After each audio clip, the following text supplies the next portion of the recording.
அரியலூர் மாவட்டத்துல இப்ப இருக்கிற பசங்கள்ட்ட போயிட்டு நெல்லிமன கிராமம் எங்க இருக்குன்னு கேட்டா நிறைய பேருக்கு தெரியாதுங்க. ஜெயங்கொண்டம்னு சொன்னாதாங்க தெரியும்.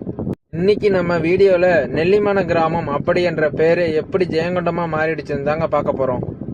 அந்த காலத்துல சிவன் கோயில்ல ஒரு நெல்லி மரம் இருந்ததாக சொல்றாங்க. அப்ப ஜெயங்கொண்டம் ஒரு கிராமமா தாங்க இருந்திருக்கு. அதனாலேயே அந்த ஊருக்கு நெல்லிமர கிராமம்னு சொல்லி அழைக்கிறாங்க. நாளடைவில் அது பாத்தீங்கன்னா நெல்லிமன கிராமமா மாறுது. மாமன்னன் ராஜேந்திரன் சோழன் ஆட்சி காலம் முடியும் வரைக்குமே நம்ம ஜெயங்கொண்டத்தை நெல்லிமன கிராமம் தான் இருந்திருக்கு.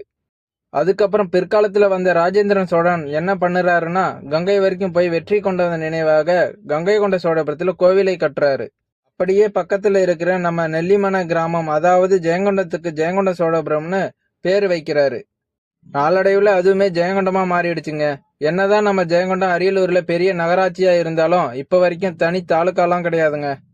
உடையார்பாளையம் தாலுக்கால தான் நம்ம ஜெயங்கொண்டமே இருக்குதுங்க. இது மூலியமா நம்ம ஜெயங்கொண்டம் பழைய பேரு நெல்லிமன கிராமம் தெரிஞ்சிருக்குன்னு நினைக்கிறேங்க. நான் கொடுத்த தகவல் விஷயங்கள் உங்களுக்கு பிடிச்சிருந்ததுன்னா லைக் பண்ணுங்க, சப்ஸ்கிரைப் பண்ணுங்க. அடுத்த வீடியோல பார்க்கலாம்.